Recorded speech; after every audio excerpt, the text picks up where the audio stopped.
Gênesis 2, 24. Irmãos, é assim. Nessas nossas pregações que a gente está estudar, essa semana, esses meses, tudo que a gente vai falar não são coisas que os irmãos não sabem ou os irmãos desconhecem. A gente vai falar sobre algumas coisas que são completamente óbvias, mas ainda assim que devem ser ditas, porque a gente falha até em coisas óbvias. Gênesis 2, 24. Diz assim a palavra de Deus. Todo mundo achou? Se vocês não acharem Gênesis também, aí já é demais, né? Aí vocês... Gênesis 2, tá? Antes de Apocalipse, irmão. Gênesis 2, 24, fala assim: portanto, deixará um homem seu pai e a sua mãe, e unir-se à sua mulher, e serão uma só carne. Obrigado, irmão. E serão uma só carne. Pai, em nome de Jesus, fale conosco, Senhor. Nos ensina a sua palavra. Queremos aprender a sua palavra, que possa haver em nossos corações temor e tremor diante da verdade, Pai. Fale conosco, Senhor. É o que lhe pedimos. Amém. Em Gênesis 12, irmãos, estão entender? Em Gênesis 2, no verso 24, diz o que todo mundo já ouviu. O homem deixa a casa dos pais e se une a uma mulher, e eles dois se tornam uma só carne. É fácil entender esse texto, mas é difícil aceitar na vida real. Na vida real, esse é um dos aspectos mais difíceis de se aceitar. Que haverá um dia que os filhos vão ter que fazer o quê? Deixar os pais. Quando a minha irmã casou, a minha mãe chorou muito quando ela foi. De chorar mesmo. E aqui no jardim, Deus está a organizar a primeira sociedade. Deus está a colocar tudo no seu devido lugar. Então, a Bíblia fala que haverá um dia que, se você mora com seus pais, você um dia vai partir. Você um dia vai sair da casa deles. E ele fala que, para que essa organização... Uma das coisas que a gente vai fazer nessa nossa série de estudo é colocar tudo no seu devido lugar. Amém? Aqui Deus está a colocar tudo no seu devido lugar. Só que aqui, Adão não tinha uma mãe. Adão não tinha irmãos. A Eva não tinha uma mãe. Ainda mesmo não havendo assim, antes de Adão aprender qualquer coisa sobre escatologia, doxologia, um monte de dias, Deus está ensinando para ele: olha, haverá um dia que você vai ter que sair da casa dos seus pais, mesmo ele não tendo um pai. Fala assim, antes de qualquer pessoa aprender qualquer coisa, uma das coisas que deve aprender, haverá um dia que você vai ter que partir. Você vai ter que se separar. E para que isso seja necessário, é o seguinte: às vezes, quando duas pessoas se casam, e um vai morar, a mulher vai morar na casa da sogra, a mulher acaba ficando com medo, acaba ficando intimidada, e a sogra, às vezes, ela não se conforma, às vezes, conforme a mulher cuida de quem? Do marido, então se intromete aí. Porque o meu filho, a sua esposa é assim, dá um monte de opiniões, dá um monte de conselhos. E acaba não sendo saudável isso. Porque a moça se sente intimidada pela mãe que está perto, sempre dando uma opinião. E também o moço, quando vai morar na casa do sogro, o moço se sente intimidado, não tem autoridade naquele lar, naquele lugar. Ele fica com medo, fica retraído. Não pode repreender quem? Os filhos. Como o irmão Bruno uma vez falou que não pode dar uma voadora no filho. Quando ele falou isso, eu falei... Então, o homem se sente intimidado, porque não pode falar, porque ele não está no seu local de autoridade, porque tem o sogro aí para impedir com que muita coisa aí. Então, esse princípio disso aí, ele é uma ordenança bíblica antes de acontecer o quê? O pecado. Não havia pecado no mundo ainda. Não havia corrupção. Não é tipo um sentido de condenação. Olha, por causa do pecado, você vai ter que deixar o seu pai e a sua mãe para se unir. Fala, não. Antes de haver pecado, esse é o padrão de Deus para a constituição de família. Você vai ter que cortar o cordão umbilical dos seus pais. Você vai se unir com outra pessoa. O casamento, ele não é um mandamento bíblico no sentido de que você obrigatoriamente tem que casar. Ele é um privilégio. Mas é um privilégio que carrega certos mandamentos. E um desses mandamentos é que você vai ter que se afastar dos seus pais. Você vai ter que se separar. A mesma Bíblia que ensina a honrar os pais, mesma Bíblia que ensina a se separar, a se afastar, a deixar. Então, por isso que eu falo assim, gosto de falar assim, o homem deve começar já a pensar nisso, depois dos 18 anos, já deve começar a pensar em sair da casa dos pais. Um homem com 25, 30 anos na casa dos pais já não é mais filho, é um inclino. E deveria começar a pagar aluguel também. Porque o mandamento bíblico é que ele deve fazer o quê? Ele deve ser preparado desde a infância a deixar. Ele deve estar treinado. Então, as pessoas deveriam aprender isso antes de construir família. Antes de você construir, isso é antes de você conhecer, você já deve começar a estar sendo preparado. Por quê? Porque às vezes, irmãos, isso aqui, tudo que eu vou falar para vocês aqui é óbvio. Tudo que eu vou falar é óbvio. Não tem uma coisa sobrenatural, profunda, não. É óbvio. Às vezes, a moça casa, o homem casa e vai lá. Eles moram juntos. Então, o que acontece? Ele se separou geograficamente dos pais, mas emocionalmente não. Quer trazer o ambiente dos seus pais na sua própria casa. Começando a se comparar. Ah, o meu pai não me tratava assim. Ah, minha mãe não me tratava assim. Às vezes é bom você deixar claro. Aqui não é a casa de quem? Estão conseguindo entender? A Bíblia fala para se separar. Meu amor, eu não sou seu pai, eu não sou sua mãe. Estão conseguindo entender? É o que a Bíblia ensina. Você deve cortar esse cordão umbilical. Porque isso dá problemas. Porque senão você vai querer trazer um ambiente que você cresceu na infância no seu novo ambiente. E não é correto. Não é o que a Bíblia ensina. A Bíblia fala, tem que cortar. Meu pai não me tratava assim, minha mãe não me tratava assim. Mas calma aí. Mas com respeito, né? Não é errado você... Isso você pode não pensar, pode não ser útil para você agora. Mas haverá um dia que você vai precisar de fazer isso. Então, na casa do seu pai, da sua mãe, você estava aí para ser cuidado. Mas quando você constitui uma família, projeta isso, você está aí para cuidar do outro. Não é para ser cuidado, não. Você não vai estar aí como um filho, como uma filha, não. Você vai para cuidar. Então, isso que, às vezes, acontece o seguinte. Muitas mães tratam os seus filhos como se esses filhos fossem viver para elas para sempre. Fazem tudo por eles. E quando eles casam, querem ser tratados como quem? Como filhos e como filhas. Só que não é assim. Estão conseguindo entender? O que acontece é o seguinte. Às vezes, as mães estragam filhos. Às vezes, fazendo tudo para eles. Eu penso assim, uma criança, um homem, uma menininha de 8 anos, já deve crescer aprendendo que ela deve começar a lavar sua sujeira. A sunguinha não vai ficar limpa, não. Estão conseguindo entender? Mas ela tem que saber que ela é responsável pela sua sujeira. Não é questão apenas de higiene, é questão de princípios. Você é responsável pela sujeira que você faz. Depois a mãe pode pegar naquela roupa e fazer o quê? E lavar. Mas pelo menos o princípio está sendo estabelecido naquela cabeça. Que ele é responsável por isso.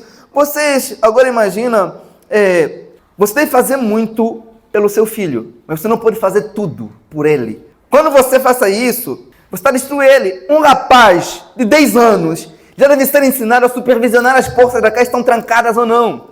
Passando para ele o princípio de segurança. Ele já deve crescer que ele é responsável por prover segurança naquela casa. Ainda que depois a mãe vai trancar as portas, mas ele tem que ser ensinado, olha, vê se a janela está trancada. Vê se a porta está trancada. Por isso que acontece que muitas mulheres depois, quando casam, se tornam responsáveis pela segurança. Para ver se a porta está fechada. Isso é trabalho do homem. A janela está fechada. Mas a criança, o homem de 10 anos já deve aprender isso. Então... olha aqui que eu vou falar, irmãos. Você deve olhar para os seus filhos como alguém que em breve vai fazer o quê? Vai embora. É assim que você deve olhar, porque se você não quiser destruir o seu filho, não passa a ideia para ele que você vai ficar com ele para sempre fazendo as coisas para ele. Isso destrói isso. Filho, um dia você vai embora. Você precisa aprender isso e aquilo, porque ninguém vai fazer com você. A sua mãe, o seu pai não vai estar aí com você para sempre. Mas nunca acontece isso. Hoje parece que as mães não são apenas mães, são empregadas dos filhos, fazem tudo, como se eles fossem ficar com eles para sempre. Então esse princípio disso aí é uma ordenança desde a criação, desde o Gênesis. Isso significa que quando o homem larga a sua mãe ou seu pai, ele se une à sua mulher e eles tenham uma intimidade mais profunda que aquele homem, que aquela mulher teve na casa dos seus pais. Ele vai se tornar um, não entender? Com aquela mulher. Olha... às vezes, os pais, só de saberem que que o filho um dia vai embora, isso já lhes perturba. Eles não aceitam isso. Eles ficam tristes, desanimados. Às vezes os pais querem que os filhos começam um relacionamento, mas eu quero que tu comece um relacionamento, mas eu não quero que tu saia daqui. Eu quero que tu fique aqui. Então, e esses pais, essas mães, deixam de viver as suas vidas por causa dos filhos também. Porque no final, olha o que eu vou falar para vocês aqui, no final de tudo, sabe quem é a sua verdadeira família? É o seu cônjuge. É a pessoa que se casou com você. Às vezes os pais têm esse apego pelos filhos. Sabe o que vai acontecer? O seu filho, a sua filha, vai embora um dia. É triste, né? E não importa o quanto você ame ele, você goste dele, ele vai te deixar. Deus ordena que ele faça isso. Não apenas porque Deus ordena, há um desejo no coração dele também de construir a própria família. Então, o que deve ficar claro aqui? O que nós vamos extrair como princípio? Então, os filhos devem ser amados, cuidados, mas nunca priorizá-los como se fosse a pessoa que vai ficar contigo para sempre. Um homem, por exemplo, deve amar mais a sua esposa do que seus filhos. Mas acontece o oposto hoje em dia. Por quê? Porque os filhos crescem, depois eles vão constituir suas próprias famílias. E sabe quem vai ficar com você? Sabe quem vai ficar do seu lado? Eu cônjuge, que vai ficar do seu lado. Então não importa quão agradável seja a companhia do seu filho, em algum momento ele vai embora. Você fala, mas pastor, o cônjuge também pode ir embora. Aí tem gente que fala assim, marido não é família, filho é. Tem gente que fala isso. Só que para nós que somos cristãos, nós acreditamos no princípio de que o casamento é para a vida toda. Ah, mas o filho vai embora, mas o marido também pode ir embora, ou a esposa pode ir embora em algum momento da vida. Só que quando você se casa com um crente, a promessa que ele faz é que vai ficar contigo para todo sempre. Então, que o filho vai embora um dia é uma possibilidade. Ele pode ir, como não. Mas que o marido vai ficar é uma certeza, porque ele prometeu que vai ficar do seu lado na velhice, na doença, na saúde. E qual é o filho que promete isso para o pai? Nenhum. O filho pode amar muitos pais, pode amar, mas um dia ele vai fazer o quê? Vai ir. Assim como um dia você precisou sair da casa de quem? Dos seus pais, o seu filho um dia vai sair da sua casa. E é difícil entender. Só de pensar isso nos perturba. Isso não é uma coisa... Nenhuma mãe senta e fala assim, cara, meu filho não vai tu embora assim. Quando é uma criança, ainda a gente tolera mais. Agora pense em algo aqui. A Bíblia, por exemplo, ela não manda você amar os seus filhos. Porque é uma coisa natural acontecer isso. Porque o filho veio dentro de você. Você suportou 9 meses aquele filho. É uma coisa que está aqui dentro, que é natural. Você já ama por natureza o seu filho. Mas o seu cônjuge, meu amigo, você pode deixar de amar em algum momento. Por isso que ele vai falar, ama quem? O seu cônjuge. Você vai encontrar isso em Efésios 5:25. Fala assim, vocês, marido, amai as vossas mulheres, como Cristo amou a igreja. Os filhos não são uma só carne com o homem ou com a mulher, mas o seu cônjuge é uma só carne com você. Sabe o que, irmãos? O que acontece? Se você prioriza o seu cônjuge, se você prioriza os seus filhos mais do seu cônjuge, você está transmitindo a ideia para eles que é normal eles se relacionarem com alguém que não os prioriza também. Então, conseguindo entender isso? Porque eles cresceram vendo o seu pai e a sua mãe não se priorizando. Essa mensagem que nós passamos para eles. Isso também vai lhes ajudar a encontrar alguém que os prioriza. E esse alguém que os prioriza vai ser quem? O seu futuro cônjuge. Quando eu era mais novo, eu cresci vendo a minha mãe perguntando para o meu pai, o que você quer comer? Vamos fazer isso, vamos fazer aquilo. A gente às vezes comia um negócio diferente, mas ela sempre perguntava para o meu pai, vamos fazer isso. Eu falei, caramba, eu não vejo ela também casar para ter alguém que faz... A gente já cresceu com esse princípio, que prioridade aqui não somos nós. Prioridade é o pai, os filhos devem crescer com esse princípio. Isso coloca um desejo no coração deles. A moça, não vejo a hora de conhecer alguém que me prioriza, que se importa comigo. Olha, pensa em algo. Quantas mulheres, que eu vou falar, depois que têm filhos, acabam se esquecendo dos maridos. Quantos maridos acontece que às vezes têm ciúme dos próprios filhos também? Quantas pessoas que têm filhos, que de tão apegados que têm esses filhos, muitas das vezes, não têm tempo para conhecer alguém, não têm tempo para se relacionar com ninguém. Parece que elas deixam de viver por causa do filho que está aí. É isso que Deus quer? Não é isso não. Pensa em algo. Deus diz que você deve cuidar do seu filho, mas existe uma diferença entre cuidar e idolatrar aquilo. Quando você deixa de viver a sua vida por causa do seu filho, no sentido que ele é a pessoa mais importante que tem, lá na frente você pode se decepcionar. Devemos orar para que os nossos filhos, inclusive, ou futuros filhos, de acordo com a vontade de Deus, encontrem um cônjuge piedoso. E a gente deve transmitir essa ideia para eles agora, na fase da infância. Ensinar eles a orarem por isso, despertar isso no coração dele. Prepará-los para a vida. Olha, um dia você vai embora. Então, ore também para os seus filhos encontrarem um cônjuge piedoso. E devemos conversar com nossos filhos sobre o quê? Sobre isso. Conversar mesmo. Minha mãe, ela sempre conversava comigo. Sempre. Olha, ela falava assim, eu não sei se a gente ia para a igreja. Ela sempre falava, Bruno, vem cá, senta aqui. Se um dia, quando você for casar, ela falava sempre isso. Você vê a sua esposa, ela tá meio gordinha assim. Você não chega lá e fala, você tá gorda. Você fala, vamos correr juntos. Ela falava isso, eu falava assim, no dia que você vê que as unhas dela não tão boas, você fala, meu amor, vai no salão aí, não fala que não tá boa. Ela sempre passava esses princípios para nós. Sempre, eu não entendia, eu era adolescente, mas sempre passava esses princípios para nós. Sempre. Não sei se estava nos mandando embora de casa, né? Não sei. Mas ela sempre falava, é assim que as coisas devem ser, preparar o filho para ir embora. Isso deve acontecer. Então, e esse mesmo texto bíblico de Gênesis fala assim, vocês puderem ler a parte B do versículo, eu falo assim, o homem vai deixar o seu pai e a sua mãe e vai se tornar uma só carne. O texto bíblico diz que o casamento é a união de duas pessoas, um homem e uma mulher, mostrando assim que não existe a possibilidade de casamentos entre homossexuais aos olhos de Deus. O princípio está em um homem e uma mulher. O texto bíblico ensina que o casamento torna essas pessoas em uma só carne, não apenas em duas pessoas em uma só casa, como acontece, sabe? Em uma só carne, é uma intimidade profunda.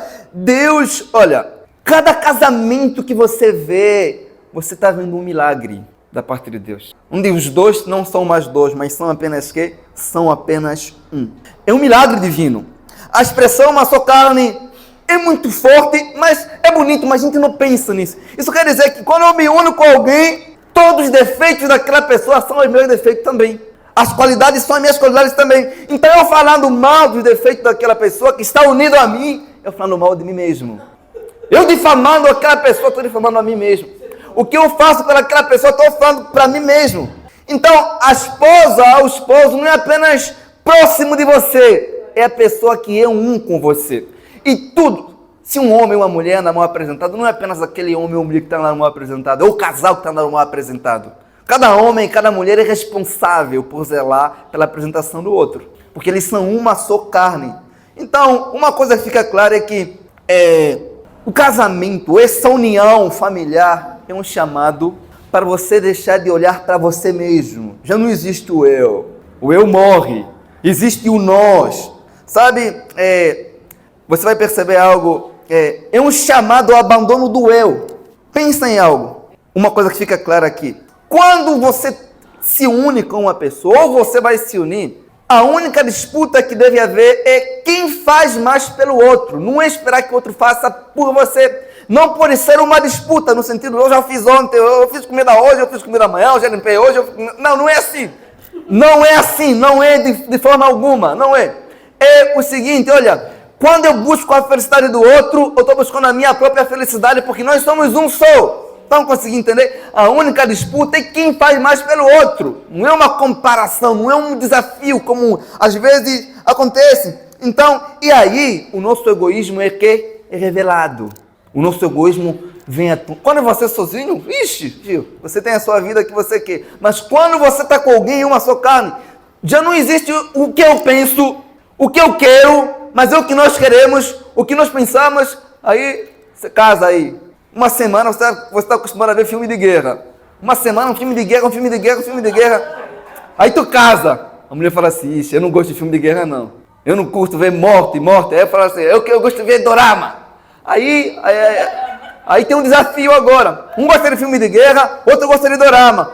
Qual a vontade vai prevalecer aí?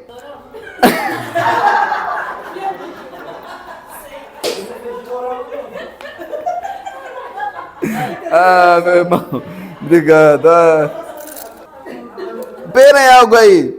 Vem aí. Tá vendo que já começou o conflito até aqui dentro da igreja? Se na igreja é assim, imagina lá, estão entendendo? É sempre assim que acontece. Não existe um negócio do tipo, é difícil conciliar. A minha disputa vai ser sempre o que fará melhor para quem? Para o outro. E o mais forte sempre acaba cedendo. E aquele que for mais fraco acaba se sentindo sempre colocando em segundo lugar. Pensa em algo, meu irmão. Pensa em algo. E essa união é tão importante. Deve nos levar para uma reflexão aqui. Então pense em algo. Pense em algo aí. Fica da seguinte maneira. O mais forte sempre vai ceder os desejos do outro. O mais fraco sempre vai agir como uma criança mimada, colocando a sua vontade sobre a vontade do outro.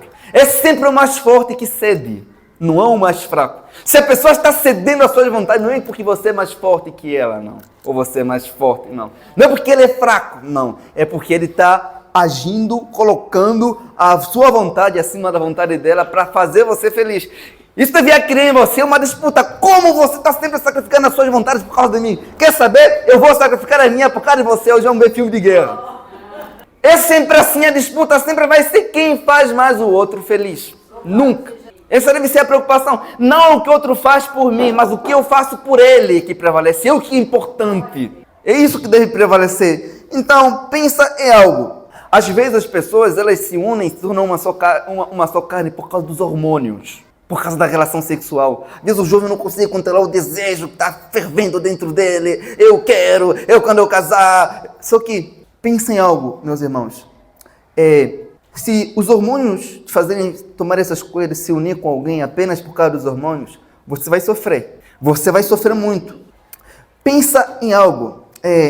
Às vezes, e ainda falando sobre os hormônios aí, porque às vezes os hormônios também motivam, né? Fazem a pessoa ir atrás. É possível saber muito sobre uma pessoa por meio do cônjuge com quem ela deseja se casar. Se você deseja se casar com um descrente e você se apaixona com um descrente, isso não tem nada a ver sobre o descrente, tem a ver sobre você. Porque você sempre vai se atrair com uma pessoa que se parece com você. Sempre. É regra. Então, conseguir entender? O princípio é claro. Uma só, você vai ter o sogro, Satanás como sogro. Você casa com um descrente, o Satanás vai ser o seu sogro. Não tem outro meio termo, não. Não tem. Então, pense em algo. Você não pode esperar se unir com uma pessoa que não está unida a Cristo Jesus. Não pode. Nunca, nunca. Nem coloca isso na sua possibilidade, na sua... Nem pensa, nem apresenta para o pastor. Não apresenta nem para a igreja. Se você está encontrando uma pessoa que não serve a Deus, é uma pessoa com quem você não deveria pensar em se relacionar. Pensa em algo. O apóstolo Paulo fala em Efésios 5, 28, assim deve os maridos amar as suas próprias mulheres como os seus próprios corpos. Quem ama a sua mulher, ama a si mesmo. Então, entender? Paulo fala assim, olha, se você ama a sua esposa, você está amando a si mesmo. O que você faz por ela, você está fazendo por si mesmo. Isso é forte, né, irmãos? Não é forte esse versículo aí? Tudo que você faz pelo outro, você está fazendo por si mesmo. Eu não quero fazer academia. Vai fazer você, meu amor. Tu faz por mim. Isso se aplica nas dívidas também. Estão entendendo? A dívida do outro não é do outro, não. É a dívida de vocês. Você ama a sua carne. Irmãos. E a Bíblia fala assim em Gênesis 2:25. Eu quero que vocês abrem aí os versículos. A gente só está estudando 2:25. Gênesis 2:25. 2:25. Diz assim a palavra de Deus. E ambos estavam nus. Homem e a sua mulher, e não se envergonhavam. Aí, são descrições aí. Na Bíblia, a nudez, o estar pelado, tem vários significados. Só que nesse contexto aqui, ele significava integridade, transparência, pureza também. Ele fala, Deus colocou a Eva e o Adão num, de modo que eles pudessem explorar o corpo no outro, eles pudessem se conhecer, eles estavam numa sensação de vulnerabilidade. Deus cria uma família completamente nua. Não se envergonhavam de olhar um pelo outro. A vida de Adão era completamente exposta. Aquela família era uma família exposta, sem segredo, sem transparência. O mais íntimo que o ser humano tem, que o ser humano preserva, é a sua nudez. Você vai perceber, até pessoas que não têm princípios bíblicos se sentem mal quando são vistas sem roupa. Até pessoas que usam roupas curtas, as pessoas do mundo, elas sempre guardam, cobrem as partes íntimas, cobrem a sua nudez. Porque até pessoas que não têm princípio sabem que isso é uma coisa muito, muito íntima. Quando alguém vê a nossa nudez, é como se você vê a nossa alma. É como se você vê a parte mais íntima de nós. E Levíticos 20, versículo 11, ele fala: o homem que se deitar com a mulher do seu pai descobriu a sua nudez, e ambos deverão morrer, seu sangue cairá sobre eles. Levítico 18, 7. Não descobrirás a nudez do teu pai, nem a nudez da tua mãe, e a tua mãe e tu não deve descobrir a nudez. Vou falar aqui, o único que deve ver a nudez de uma mulher é o seu cônjuge, porque é algo íntimo demais. Ao criar homem e mulher sem roupa, Deus estava dizendo: olha, eu quero que a família de vocês, que o casamento de vocês seja transparente, seja claro, sem nada para ocultar um outro. Porque se você já mostrou a sua nudez, você não tem mais nada para ocultar. Então Deus cria isso para ser um padrão. Eu estou criando vocês sem roupa, estou criando vocês sem transparência, com transparência, no modo que vocês se enxergam. Eu quero que vocês vivam assim, com esse padrão familiar, sem nada para esconder de quem? Do outro. Homens e mulheres que se casam, ou desejam se casar, devem viver assim, diante da face de Deus. Sem quê? Sem segredos nenhum. Com transparência, com clareza. Por quê? Porque se não há segredo, não há motivo de insegurança. Se não há segredos, não há razão de ficar com medo. Não há razão de ficar com medo de eu acessar a sua conta bancária, o que você compra, o seu celular, a sua vida íntima, aquilo que ninguém mais sabe. Seu histórico, se não há segredo, não há razão para eu ficar desconfiando de você. Vocês começam a perceber que quando não há muita clareza, há muita desconfiança também. E essa desconfiança destrói famílias sendo destruídas por falta de transparência. Quando eu falo família, não falo só família conjugal, um homem ou mulher. Eu falo pais, filhos. Estão entendendo? Essa falta de transparência destrói famílias. Irmãos, às vezes, eu gosto de conversar muito com os Uber. Gosto. Aí, esse dia, quando eu estava saindo da dentro, encontrei um cara e falou: pastor, ele nem sabia que eu sou pastor. Ele começou a falar: cara, eu me separei da minha esposa e quer saber? Ela chegou, falou que tá com febre e veio passar a noite na minha casa. Eu falei: ele falou: eu sinto que ela quer voltar, mas ela inventou essa história de febre para se aproximar, porque a gente brigou. Eu falei: cara, ela deu um passo e por que tu não vai lá e fala com ela também? Tal. Ele falou: não, pastor, ela não vai pedir perdão. Ela inventou essa história para falar que já deu um passo de vir. Eu falei: cara, chega lá e conversa. Ele começou a me explicar: olha, porque é uma mulher que não conversa comigo, uma mulher que não se abre, uma mulher difícil de pedir perdão, uma mulher que fala: pastor, você não vai acreditar que ela fala comigo por sinais. Estão entendendo? O sinal que ela queria é que ela inventou essa febre. Olha os sinais. Aí ela falou assim, ele começou a me contar, falou: pastor, um dia essa mulher, ela estava a chorar muito, e depois eu fui lá e consolei. No dia seguinte ela começou a jogar na minha cara que não se preocupe com a autoestima dela. O cara falou: por que tu não fala que está com problema na autoestima? Ela falou: eu falei que estou com problema na autoestima, mas eu falei do meu jeito. Eu comecei a chorar e você não se preocupou com isso. Mas como é que eu vou saber se você não falou? Então ela falou: eu falei do meu jeito. O meu jeito você tem que descobrir. Estão conseguindo entender isso? Que não houve uma clareza. Tá, eu não sou muito de falar, eu tenho que dar o seu jeito. Porque daquele dia que eu chorei e não foi nada, mas eu estava a dizer isso, que você não se preocupa, que você não faz aquilo. Eu falei: rapaz. Então pensam quantas famílias onde não há transparência, onde as pessoas não falam, onde não há comunicação, onde o filho guardando mágoa do pai, o pai do filho. Quantas famílias assim? Quantas mulheres que vivem com mágoas por causa dos seus maridos, por causa de coisas que eles fizeram no passado e nunca tiveram coragem de falar? Quantos filhos que vivem com raiva até hoje por conta de coisas que o pai fez no passado? E quantos maridos, quantos pais que falam mal dos filhos? Tem pai que fala mal do filho também, mãe que fala mal do filho também. Aí porque ele não faz isso, não ajuda, não apoia, por falta de transparência. Não conseguem chegar para ter uma conversa, o quê? Saudável. Vendo, vamos falar com você. Vamos falar com as pessoas de onde? De fora. Olha, é verdade, irmãos, não existe uma família perfeita, mas existe uma família feliz. E essa família feliz não é aquela que não tem pecado, não é aquela que não tem dificuldade, mas é aquela família que todos os pecados são tratados de forma clara, com transparência, são expostos publicamente, onde eles sentam na mesa e começam a dialogar, dizendo, olha, se nós não formos claros um com o outro, nós não estamos a ser transparentes, nós não estamos a agir de acordo com a primeira família que agiu, que viveu na terra. Famílias cristãs são destruídas no meio da igreja, irmãos, porque Satanás veio com esse negócio de, não, eu não vou falar porque vai se ofender, não, é um negócio de privacidade. Isso não existe. Pensa em algo, irmãos. Tem filhos também que tem que tomar vergonha na cara, porque não ajuda financeiramente os pais que ajudaram eles. Pensa em algo. Sabe o que destrói, o que tem feito as famílias se destruíram hoje em dia? Esse negócio de privacidade. Isso não existe. Privacidade não é coisa de alguém que deseja construir uma família. Se você quer construir uma família, você já deve aprender aqui hoje. Não existe isso. Qual a privacidade que Adão tinha no jardim? Nada.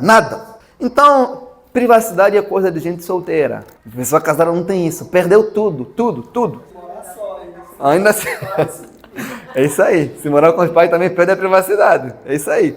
Então, quando você evita essa privacidade, você está evitando o quê?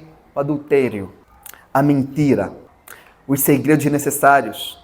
Até mesmo quando você estiver conhecendo uma pessoa, você deveria se despir por completo, mostrar quem você é, mostrar os teus segredos, as suas falhas, os seus pecados, porque quando você não mostra tudo que você não está mostrando quem você é por completo, e você não é só as partes boas que você é, tem coisas ruins na sua vida também, e essas coisas ruins fazem parte de quem você é, fazem de você o ser humano completo que você é, e quando você não se não se permite ter vulnerabilidade, você acaba defraudando a outra pessoa também.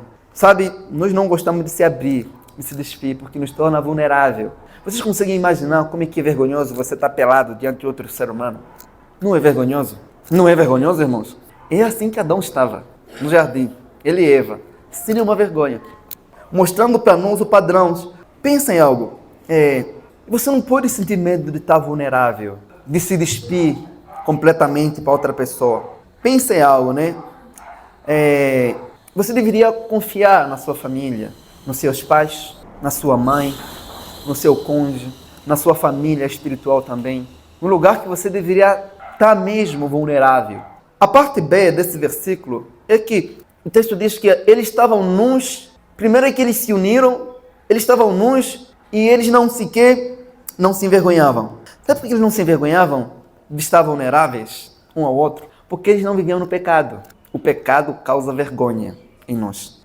Se você vive no pecado, você sempre vai se envergonhar em se abrir para as pessoas, para o seu cônjuge, para a sua família, para os seus irmãos. Uma coisa que o pecado causa é vergonha.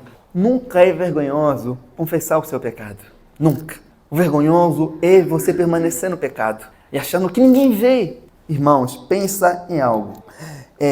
Ainda falando sobre vergonha, vocês conseguem perceber que o pecado não traz apenas uma vergonha no nosso relacionamento com Deus. Você consegue ver, a Eva tinha vergonha do seu corpo?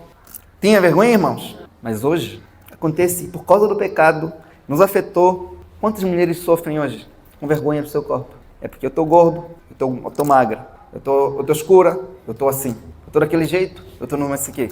Causa uma vergonha. E a vergonha sempre atrapalha um relacionamento.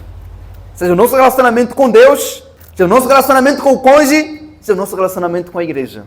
A vergonha causa isso. Irmã, você nunca deveria se envergonhar do seu corpo. Deus não se envergonha de habitar nele. Deus tem prazer de habitar no seu corpo.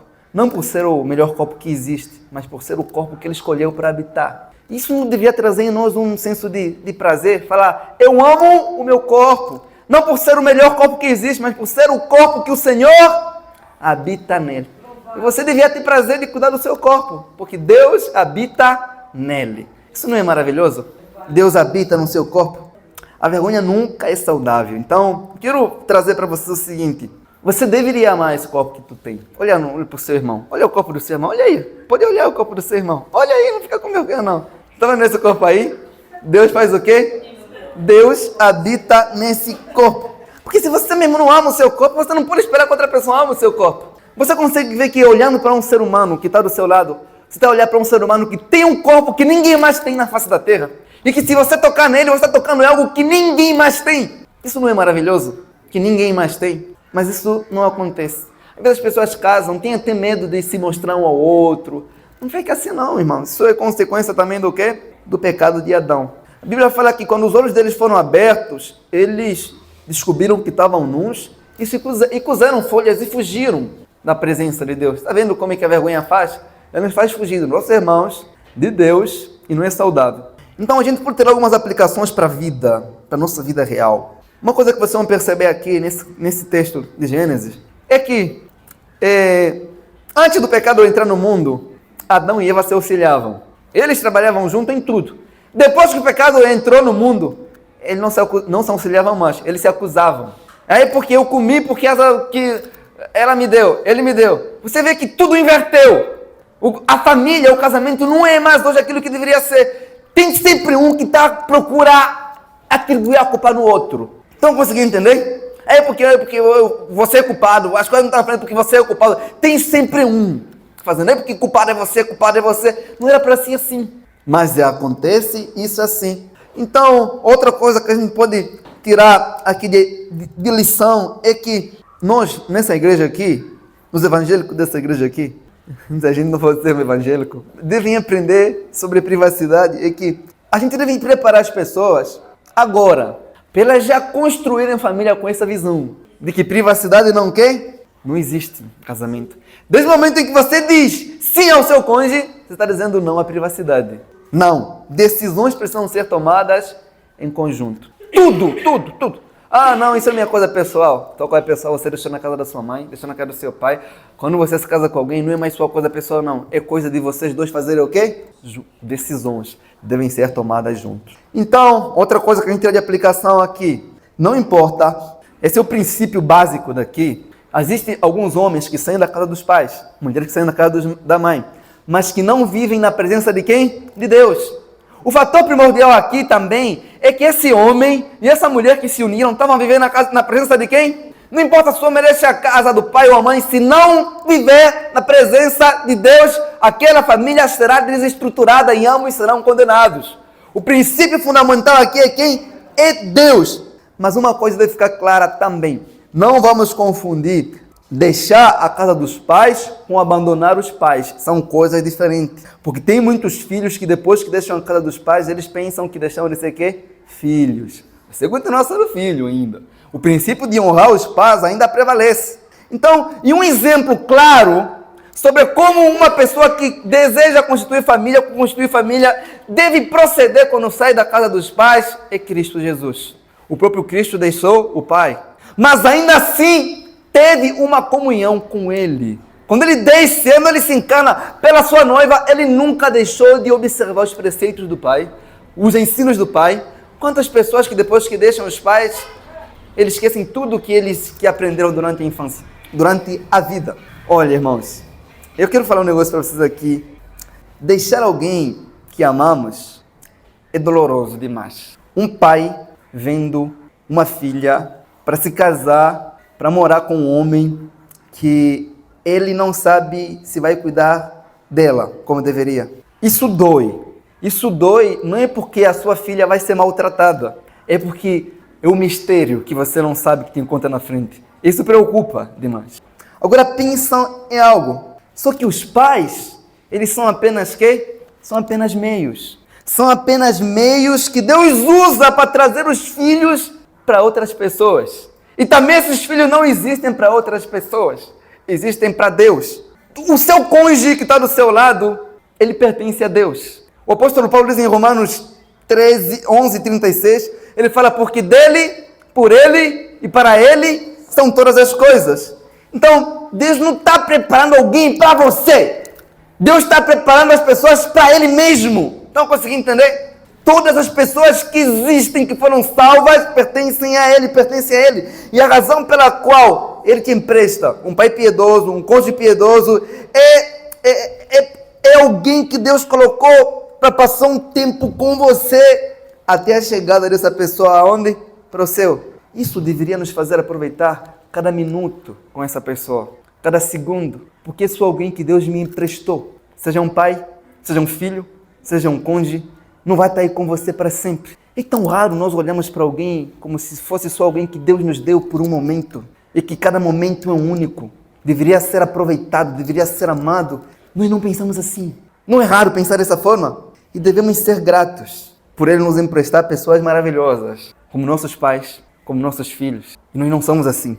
E não importa o com o seu cônjuge, o seu filho, sua mãe, o seu pai ama você. Em breve, Deus tomará essa pessoa de você e levará para Ele mesmo. Porque essas pessoas foram criadas para Ele, por Ele e para a glória dEle. Nós não enxergamos assim. Nós não conseguimos valorizar, vendo o amor de Deus nos emprestando algumas pessoas. Ainda que Paulo diga, por exemplo, que no casamento o corpo da mulher não pertence a ela, mas pertence ao marido, esse pertencer tem um limite. Um limite no sentido que, em breve, ela vai deixar de pertencer a você e vai se entregar completamente a Deus. Será levada, será levado. Olha como é que a vida é. Os filhos saem da casa dos pais, são emprestados ao cônjuge, depois Deus pega no cônjuge e leva para você. Você não deveria valorizar os seus pais, a sua família, os seus filhos, o seu cônjuge. Olha a bênção. Você olha para essa pessoa que está ao seu lado e você fala, caramba, você é uma pessoa maravilhosa.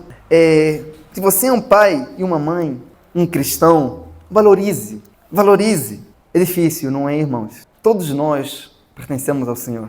Deus nos deu uma família, mas é uma família que vai durar por enquanto. No céu, não vai ter filhos, não vai ter mãe, não vai ter pai, não vai ter nada. Todos nós vamos pertencer ao Cordeiro. Você não vai reconhecer o seu irmão. Aproveita, desfrute dos seus parentes, desfrute da sua família. É tão difícil, talvez eu não consiga passar isso com emoção, como eu gostaria, mas é bom você aprender a olhar para os seus filhos como pessoas que Deus te emprestou, mas que pertencem a Ele. Ele está moldando essa pessoa, Ele está tratando com essa pessoa por causa dele, Ele só te emprestou por um tempo. E esse tempo pode estar chegando ao fim. Então valorize, ame essa pessoa, cuide dessa pessoa. A vida não para. Em breve, todos nós, igual o fariseu perguntou para Jesus, se no céu vai ter casamento. Ele falou, ei meu filho, isso é uma bênção temporária. No céu você vai encontrar algo melhor. Você vai estar comigo. Está vendo que o casamento é a única bênção, é uma das bênçãos que você pode desfrutar na terra e não no céu. O seu parente que está aí, tem um monte de coisas que você só pode fazer para ele hoje, que você não vai poder fazer depois. Então, quero tirar algumas aplicações aqui também. O seguinte, o casamento foi o primeiro presente, a família foi o primeiro presente que Deus deu para a raça humana e deve ser tida por uma autoestima, deve ser valorizada. Segundo, o casamento é mais antigo do que qualquer outra instituição que existe. A família é mais antiga que a igreja, é mais antiga que as escolas, é mais antiga que o governo, é mais antigo do que qualquer outra coisa. O desejo de construir uma família é um desejo nobre, é um desejo bom. Fomos feitos para isso, para construir família. E as crianças dessa igreja já devem ser ensinadas a pensar dessa forma. Devem ser treinadas, preparadas para isso. Então, devemos encorajar as pessoas também a se casar, construir famílias desde cedo. E lembre-se algo, que Deus te deu uma família também, a família espiritual, que é a igreja. Você não deveria ter medo em se abrir, em se despir para essa família, apresentar suas falhas, seus pecados, sua dificuldade. E esse irmão que está do seu lado, você fala, caramba, o irmão é muito piedoso. Olha para esse irmão, pensando no carinho e no amor que Deus tem por você, que esse irmão hoje poderia estar fazendo parte de uma outra igreja, mas Deus colocou esse irmão na sua vida para ser uma bênção para você por enquanto. Isso não é maravilhoso? A gente não consegue enxergar assim, dessa forma. Deus que emprestou. Eu acredito que Deus colocou pessoas aqui e falou, não, obrigado Jesus. Ainda que for por enquanto, que esse por enquanto se torne eterno enquanto durar aqui, Senhor. Mas é difícil. Ame a sua família, cuide dela, não esconda segredos e não tenha medo de estar vulnerável diante da igreja, diante da família, diante da igreja do Senhor, que é a sua família espiritual. Amém, irmãos? Os nossos estudos sobre a família, sobre a igreja, serão nesse modelo. A gente vai falar sobre coisas óbvias que a gente falha. Amém? Agora em diante, irmão, você sabe que precisa preparar os seus filhos para isso, para